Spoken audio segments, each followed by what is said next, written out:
রহমাতুল্লাহ বরকাতুহু তিরমিজি শরীফের হাদিস 61 নম্বর পরিচ্ছেদের হাদিস নম্বর হচ্ছে 895।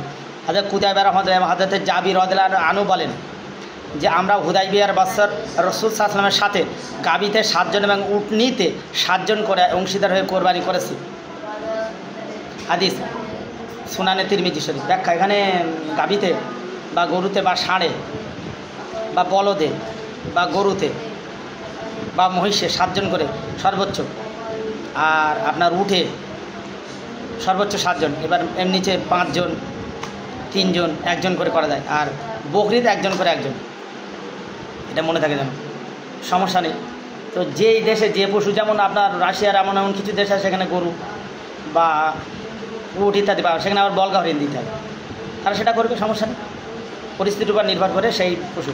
আর প্রকাশ থেকে অনেক অমুসলিম বা কটাক্ষ করে যে মুসলিমদের তাদের কোরবানি প্রথা, ভাই মুসলিমদের কোরবানি প্রথা আছে, অমুসলিমদের বলির প্রথা আছে, কটাক্ষ কেন ভাই? কারো পোঁদে 1 আঙুল দিলে নিজের পোঁয়ে 2 আঙুল চলবে একটা জিনিস। আরেকটা জিনিস হচ্ছে যে তারা বলে থাকে যে তারা কেন তাদের নিজের সন্তানদের কোরবানি করেন। ইব্রাহিম সাহেব তার সন্তান কোরবানি করতে নিয়ে গেছিল, ওটা ছিল আল্লাহর পক্ষ থেকে পরীক্ষা, আর দুম্বা কোরবানি হয়েছিল। তো দুম্বাটা ছিল 4 পায়া।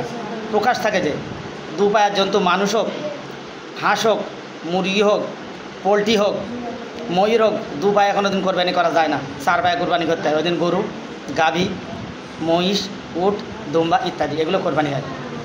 মাথা মোটা মগজ মোটা করে লাভ হবে না, ভাবো।